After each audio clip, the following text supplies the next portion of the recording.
HR needs to step up, get rid of paternalism, stand up for your own people. Your people have made a commitment to come in and deliver on what you have promised your clients. Now it's your opportunity to step up for them and take care of them, because that's the only way a business will survive. You need to start with your people first. This is the Rebel HR Podcast, the podcast where we talk to HR innovators about all things people leadership. If you're looking for places to find about new ways to think about the world of work, this is the podcast for you. Please subscribe from your favorite podcast listening platform today and leave us a review. Rebel on, HR Rebels. All right, Rebel HR listeners, extremely excited for our guest this week. Thank you for joining us. With us today, we have Sabina Bhatia. She is the Chief Customer Officer at Payactiv. She is an accomplished C-suite leader and a customer champion, tirelessly fighting for the financial wellness of every American worker. As a Chief Customer Officer at Payactiv, she acts as a daily advocate and an amplifier for the needs of thousands of corporate clients and millions of lower income workers. Welcome to the show, Sabina. Kyle, thank you so much for having me. So excited to be here. Well, we are really excited to have you as well. And I'm really interested to have this conversation because I think it's really timely as we take a look at kind of our economic environment. There's all sorts of headlines around, inflation and fears of recession and kind of turmoil. And I think one of the areas that continuously comes up and is presented to HR is the concern about our lower income workers. And so I really kind of want to talk about that a little bit today, understand a little bit more about how, Payactiv is helping to address that concern and just kind of dig into your focus a little bit. So just to get all of our listeners kind of acclimated to the work you do, can you just tell us a little bit about Payactiv and how they're looking at this challenge?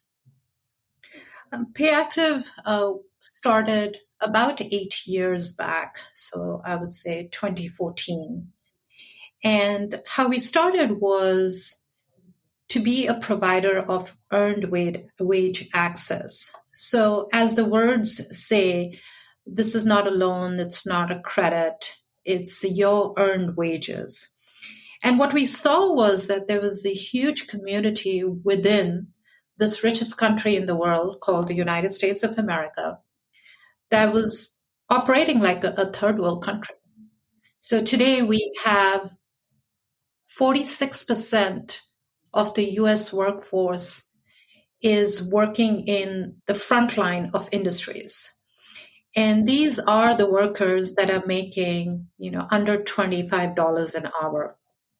It's very expensive to be poor for them. And we'll get into more of the details, but that was really the problem that we needed to solve. And so we looked back at what can we do. Now, Kyle, technology can be used in many ways, in the good and the bad. It sometimes adds value, and sometimes it only adds short-term value. And that's just not what we wanted to do. We wanted to provide a lifeline of support to this 46% of the US workforce. So what Payactiv does is we work directly with businesses and on purpose. We think businesses are created to add value for good, and they can do a lot. So we work directly with businesses to give their people, their employees, their workers access to their earned but unpaid wages between pay periods. So easier said, in the form of a story, Sabina clocks in today. She works in a manufacturing facility. At around 5 o'clock, 6 o'clock, she clocks out. Does she get paid that day? No, she doesn't. She has to work. She has to work through the end of the pay period, and then when payroll is processed, she gets paid. But Sabina makes $12, $13 an hour. She can't afford to wait for 6, 7, 8, 9, 10 days to get paid. She has transportation costs. She has grocery costs. She could have emergencies. There are all these liquidity issues that Sabina needs to solve. And so she cannot solve it. And the employer wants to solve it, but they don't have the right technology to solve it. So that's where Payactiv comes in. We work directly with the employer, and an employee can access a percentage of their earned but unpaid wages up to 90%. And whenever payroll is processed, those funds come back to us. So that is where Payactiv started. But then we realized, and after I tell you this, I'll pause because otherwise I'll lose the attention span of my listeners. As we grew within the industry, as we worked with more and more businesses, we learned that businesses just really cared for their people. They just didn't know how to make their lives better. So the request was to provide more than just earned wage access. Today, the workers have access to their liquidity, but they also have true financial wellness on our platform. So now they can save. They have a discount marketplace. They can access their wages in many ways. We've become a alternative to their banking partner. So we are not a bank, but we've become the choice for our users to use in as an alternative to their financial services. So they can do a lot on our platform and really live the life they've earned through Payactiv. And that's really what Payactiv is. Interesting. So, I think, as an HR professional, I'm sure many of us are probably sitting here thinking about those conversations that they've had where, an employee has maybe been struggling to make ends meet and has asked for, a paycheck advance. And many times the answer, at least in my case, has been, well, we really don't do that, or we don't have that capability. Or in some cases I've had a manager actually, give a personal loan, to help someone kind of float to the end of the payroll cycle. And, so, I think that story, certainly resonates. I'm curious, Sabina, what brought you into this world? What was kind of your moment of awareness of this problem, this challenge in our society?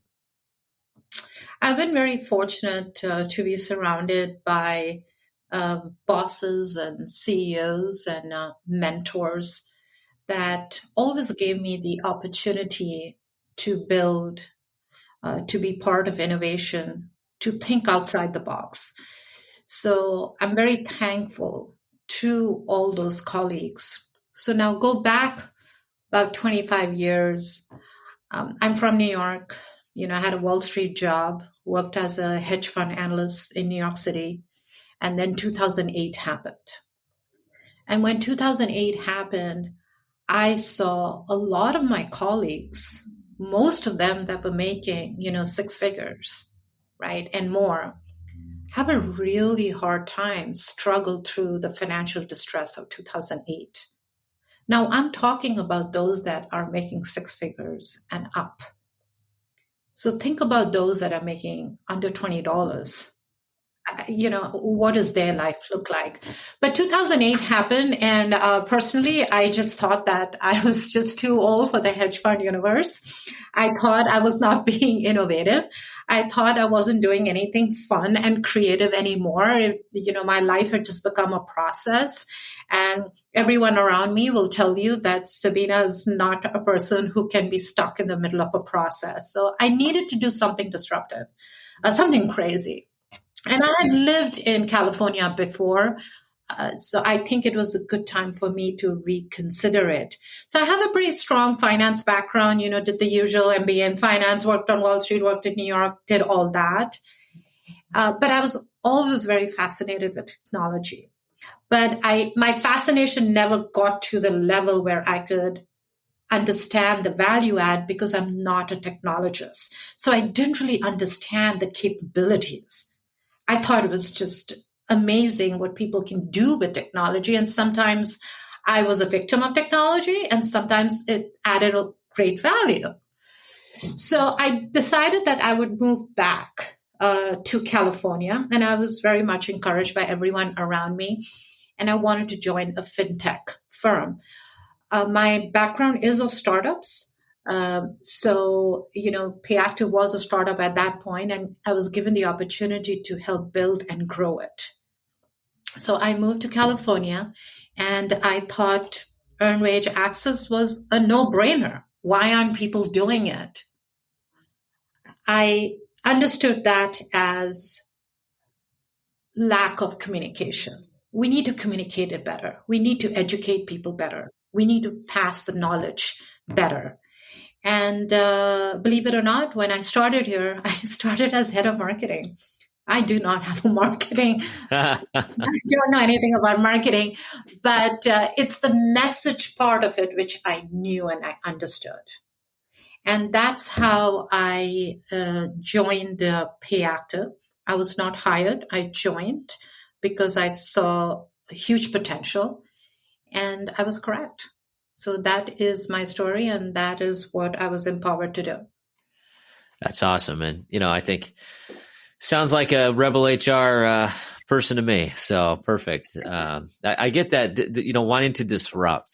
And I think, that's so powerful. And I actually think this is something I wanted to talk about because, you do a lot, just obviously through the work that you do at Payactiv, but you're also involved in the conscious capitalism movement.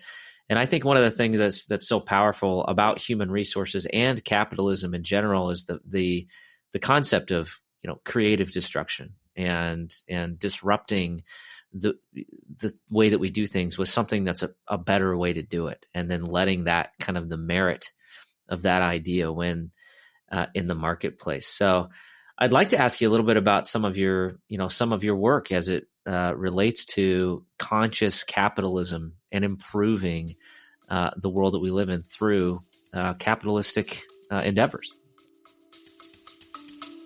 We'll be back after a quick break. And so used to having everything in front of them right away that we forget that innovation just takes time. I myself, I get frustrated too. Why? And this as being one of my best friends is, hey, I talk to you all the time. Hey, man, I'm frustrated in the fact that I can't seem to just get there in the next day. But that's just not how these things work, right? Innovation needs to be planned out. It needs to be very methodical. And then when it finally hits, that's when it seems like to everyone else that it sort of just came out of nowhere. But to you, the amount of dedication that it took over that time. Absolutely. So conscious capitalism believes that business is good. It creates value. It creates a trifecta impact on communities and businesses. There's the social impact of it. So there is a lot that we do that is conscious. And so just go back to looking at just our platform. We started with earned wage access, but that is not enough. We have to look at the holistic view of our user, all the little things that are happening in their lives that is actually disrupting our economy also. Let me give you an example. When an hourly worker does not get access to their earned but unpaid wages. Now let's you and me try to be employers and not parents for our people. Okay, they have parents. Let's not go the paternalistic route. It doesn't help anyone. But when our hourly workers don't get access to their liquidity, they end up paying overdraft fees. Today, on an annual basis, close to $25 billion is spent on overdraft fees. Kyle, now you tell me, instead of spending the $25 billion on overdraft fees and helping financial giants, how about you take that $25 billion and put it back into the economy? How great would that be? That's a simple little thing. That is one of the problems we are solving. But going back to the things we could do, with the technology that we have, and I'm surrounded by super intelligent technologists over here and engineers. And I can say that I'm not one of them, but I see the potential of what they've created, right, for us. And that's where comes our technology. And I tell a user that I can do a few things. I can tell you, I'm going to charge you tremendous amount, but less than an overdraft fee to access your wages. Okay, so instead of charging you $35 for an overdraft fee, I'm going to charge you $25 to access your earned but unpaid wages. That's not right. It just doesn't work that way, right? We're already saying it's expensive to be poor. So I don't want to just give them an alternative. I want to give them their right to access what they've earned. So today on our platform, we have a zero cost model for our employees. And we have the reasonable $1, $2 price models for our users. I didn't have to do that. I'll tell you one thing that recently happened. During the pandemic, we went ahead and we told all our users, we will not charge you any fee at all. None at all, Kyle. Nothing. Zilch. Nada for 60 days. Now, what I could have done is understand that the hourly worker wants their funds instantly. They can't wait till tomorrow, right? They want their funds instantly. So I have one fee for instant and I have one fee for next day. It was so easy for me to put out a press release and say, you know what? I'm going to excuse all next day transfer fees, but I'm going to charge you for instant. Come on. You know the user wants instant. So this might be a very small thing, but what I'm trying to tell you is that we do look at small little experiences of our users and try to make it better. And that is conscious capitalism. So it also goes back to how I started. This is the richest country in the world. And we have 45% of US workers in the front line of our industries that you and I encounter every day in grocery stores, package handlers, all that. You got to take care of them. They are your essential workers. So those are some of the things we've done, and that's how we think. Absolutely. And I think it's so powerful to have that mindset shift from, capitalism, whether, if you're in a for-profit, enterprise, it's just all about money. And, my argument is, no, it's, doing good is good business. And if you look at all of the, kind of the social movements and what many of our workers are asking about, or asking us to do is, they want to make sure that we have a conscience. And I haven't heard this term, but, I can only imagine, an employee who wants to work in a company that labels itself as, we're unconscious capitalists, we're just here to make money. And, my argument is it doesn't work. Maybe you can make more money in the short term, but, true, sustainable, resilient businesses, need to think seriously about conscious capitalism. So I appreciate that perspective. I think it's really important. As you were talking about the overdraft fee, it reminded me of an experience I had when I was very young. So if you'll humor me, Please, I'll share my personal story. And so the first thing I'll say is, I didn't grow up in poverty, but I certainly didn't grow up with affluence. My parents were teachers, and I grew up in rural Iowa.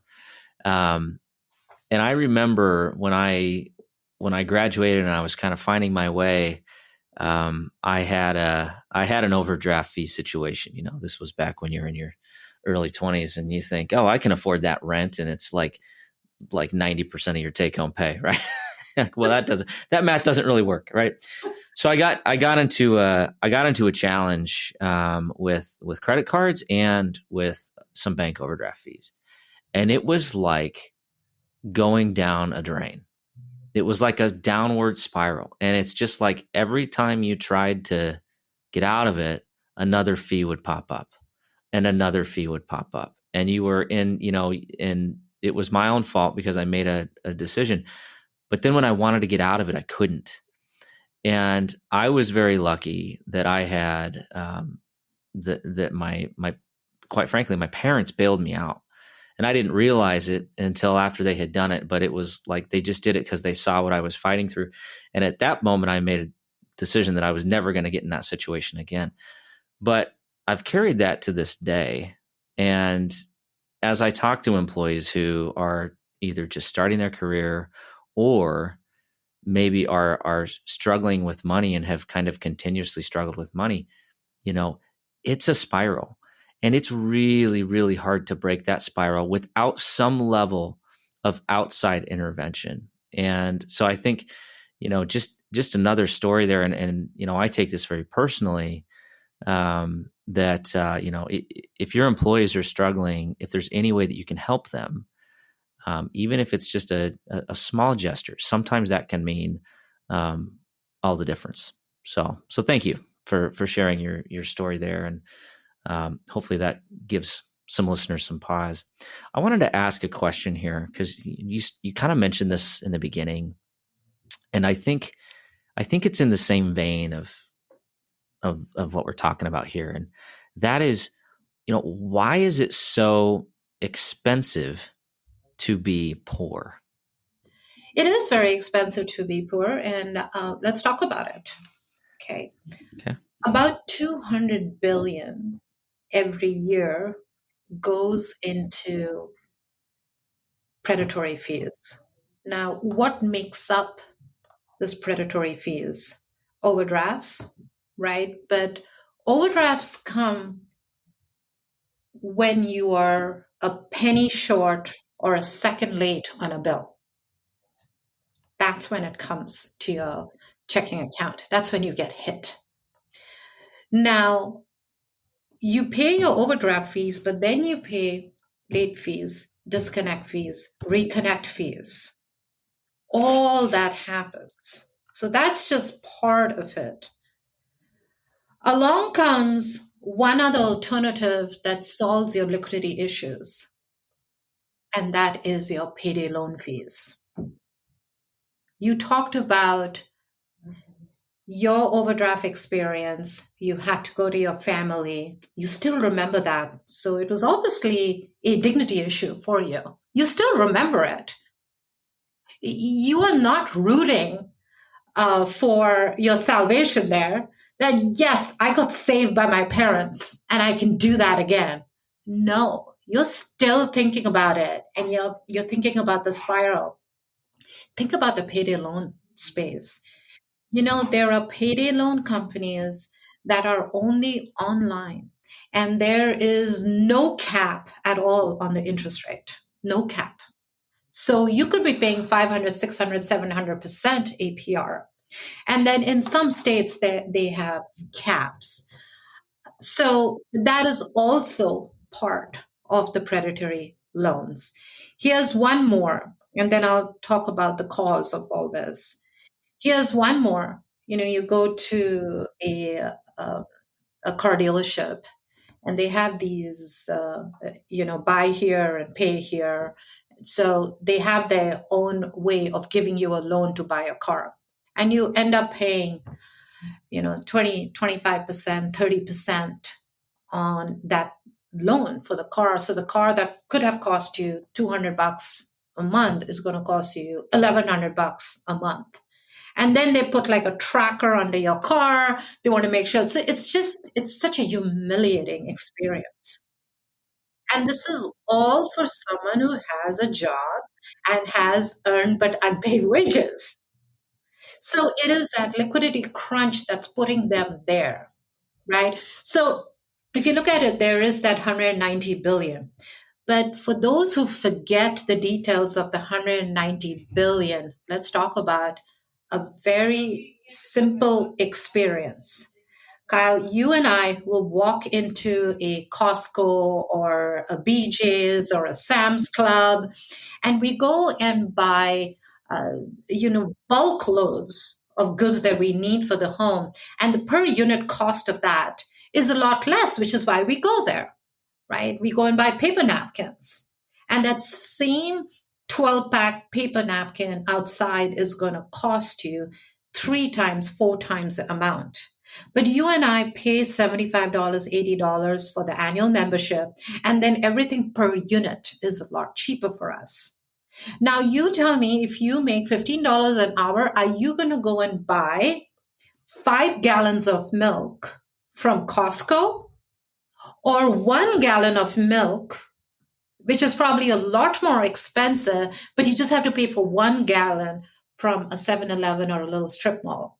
It's a lot cheaper for you to get it because the per unit is a lot higher, but it's cheaper for you to spend $5 on a half gallon of milk versus $10 on 10 gallons of milk. So right now per unit, just because I could not afford the Costco membership, I could not afford to buy in bulk, I just now pay 3-4 times per unit. That means it is expensive for me to be poor. That's what I am doing, right? So that is one experience. People don't think about it, but that's what happens. Here's another. I don't know if you ever watched this show, Roseanne. When I first came to the US in the 1990s, I used to love that show because I thought it was funny. It took me 10, 15 years to realize what I was learning in that show.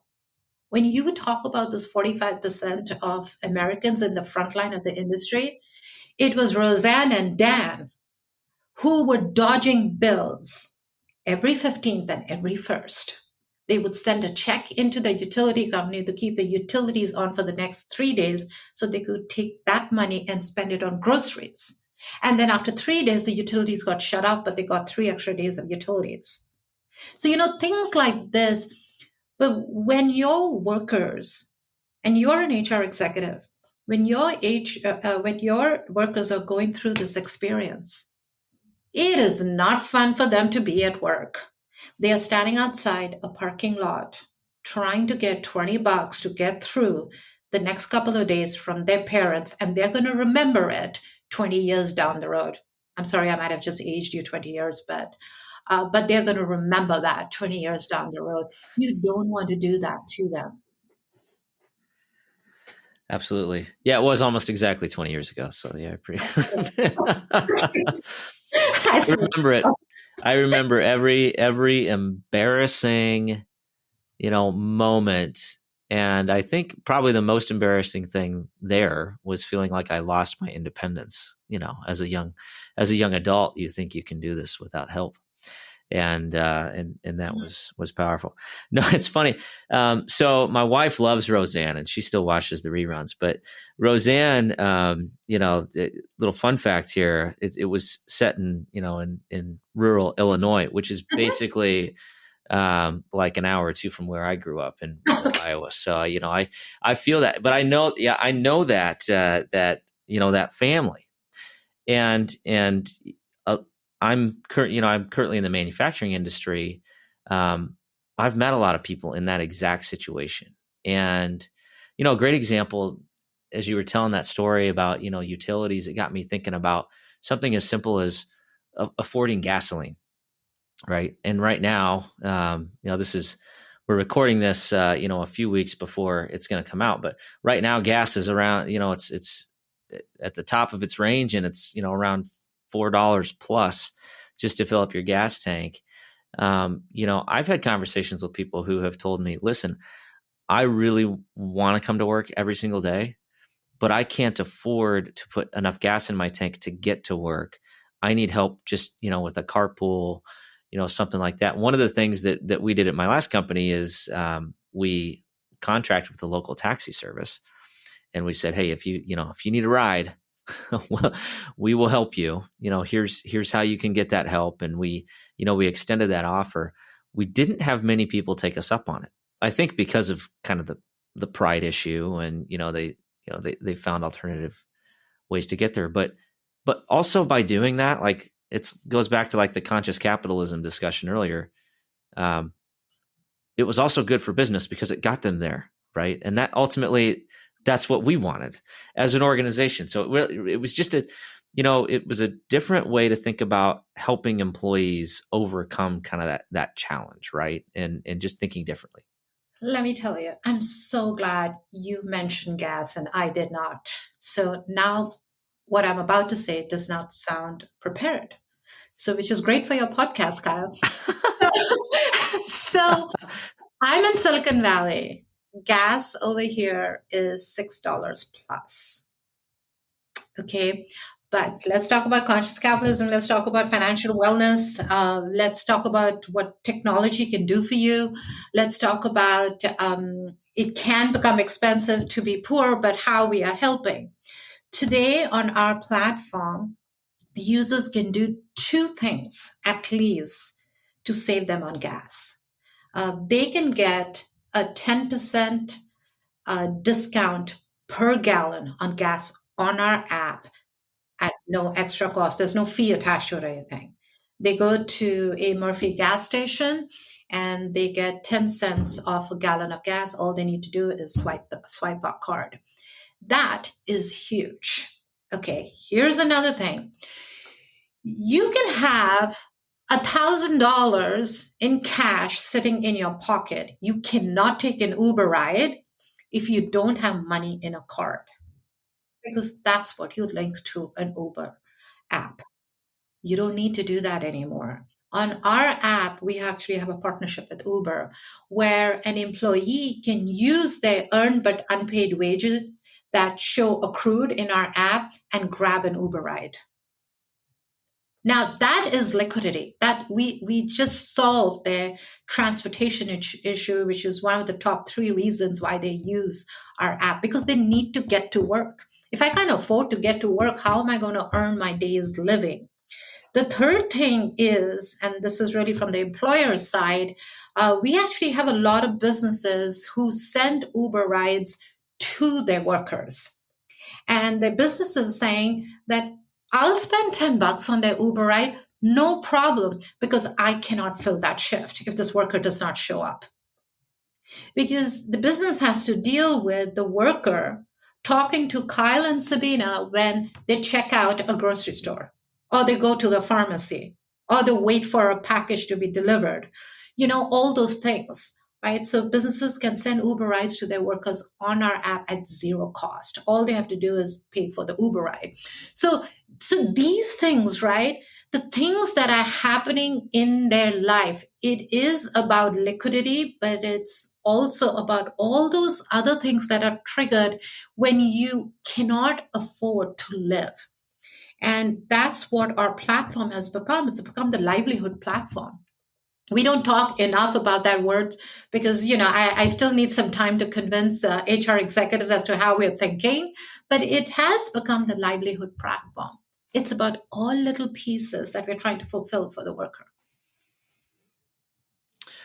That's really interesting. It's I actually just had this conversation a few weeks ago with an organization that's trying to work on a transportation issue within our community, and it has to do with things like, your shift starts at 6, but the bus route doesn't start running until 6. So that means everybody that takes the bus is at least 45 minutes late, so we're trying to petition, but yeah, I mean, there's a solution right there in a piece of technology that sounds like it's already built.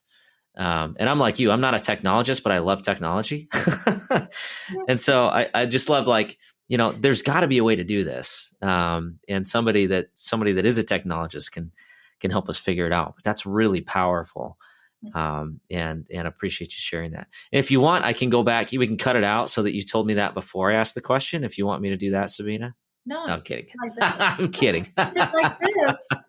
It's real. No, I really appreciate that. And I do think, we've touched on some things that are really potentially sensitive as well. And I think that's one of the things. I mean, and I can't tell you how many conversations we've had on this podcast with a number of different people. If there's one common thread through almost every single conversation that I've had since starting this podcast, it's been helping your employees be successful. whether that's through making sure they have a great experience, making sure that you're compensating them fairly, making sure that they have the right benefits package, making sure that you're educating your leaders to help them out. But I think at its base level, a lot of times it's this type of stuff that really makes the most difference. It's really how do you help with basic needs for your employees? And ultimately, I think any HR professional's goal is that, we also want people to grow and develop and get to a point where they don't have to work the lower wage jobs, and that they have the opportunity to develop those skills and grow and have gainful employment, for years to come with your organization. But if they're constantly fighting these stresses, they're never going to be able to do that, right? Somehow there needs to be a catalyst to help them get out of that spiral. Agreed. I mean, HR gets a bad rap, right? That if our HR executive says, Sabina, can you stop by for a second? I'm like, oh my God, what did I do? Right? It's just always like, but that's the reputation that people have given. I can tell you that we work with thousands of HR executives, and they are telling us we care. And they show us that they care. They just need a solution, right? So the way we look at human resources is that you are the only source to make their life better. Be empowered. You have the power to do it. Don't be their parents. They have their parents at home, right? One set of parents is awesome, right? But at work, do all those other things that makes their life better when they leave work, because only then can they come to work excited and happy and do all the things for an upward movement. Otherwise, like you said, it's just a spiral that just never ends. Absolutely. We have HR executives that come and tell us that, oh my God, I saw this person sleeping in a car in the garage, and when I looked carefully, it was actually one of my employees. I was embarrassed. And I said, you know what? You should be embarrassed. Mm. You should be. Find a solution to solve this person's problem. If you can help one person, it is huge, right? Absolutely. And we tell HR executives that I'm going to help you retain your employees. Today with Payactiv, you can tell your prospects and your employees that come work with us, and you can get paid any day you want, any day. Not once, not twice, not a percentage. Any day you want, you can access your pay. And they love it because they're also competing with the Gen Z, with the freelancers, all that. But they want to be able to say that I might have a payroll process, but that is my downside. I'm going to help you anyways, so I can sleep better. And that's really what being a B Corp is about. It's what conscious capitalism is about. Let's do the right thing. Everything else will follow. Absolutely. I love it. We're gonna end it right there, because I think that's a wonderful note to end on. And we're gonna shift gears, and we're gonna go into the Rebel HR Flash Round. So, are you ready? Let's do it. All right, here we go. Question number 1: where does HR need to rebel? HR needs to step up, get rid of paternalism, stand up for your own people. Your people have made a commitment to come in and deliver on what you have promised your clients. Now it's your opportunity to step up for them and take care of them, because that's the only way a business will survive. You need to start with your people first. I love it. Question number 2: who should we be listening to? I listen to this podcast almost every day, How I Built It. I love that podcast. It's an NPR podcast, and it talks about how small businesses started and they became big, and the mistakes that were made, and how innovative they were, and how they're doing today. So I learned something from every podcast. I've heard stories about Whole Foods from there, about Wayfair from there, from small to large businesses. So I love How I Built It on NPR. That is, I think that's the second in the last few weeks that we've had that as an answer. So you're in good company, Sabina. Clearly, I need to check that one out. It's fantastic. All right. Last question. How can our listeners connect with you and learn more about Payactiv? You can go straight to our website. It is Payactiv. There's no E in it. PAYACTIV.com. Reach out to us, and we would love to talk about ourselves and how we can help you. Absolutely. And we will have all that information in the show notes. So you can just open up your podcast player, click right in, learn a little bit more. Sabina, I just want to say thank you again. We've covered some really important territory today. And I think just appreciate you kind of sharing the truth of some of our employees' experience and some of the ways that we can help employees have gainful employment. So with that, thank you again so much for joining us, and Rebel on, HR Rebels. All right, that does it for the Rebel HR podcast. Big thank you to our guests. Follow us on Facebook at Rebel HR Podcast, Twitter at Rebel HR Guy, or see our website at rebelhumanresources.com. The views and opinions expressed by Rebel HR Podcast are those of the authors and do not necessarily reflect the official policy or position of any of the organizations that we represent. No animals were harmed during the filming of this podcast. Baby.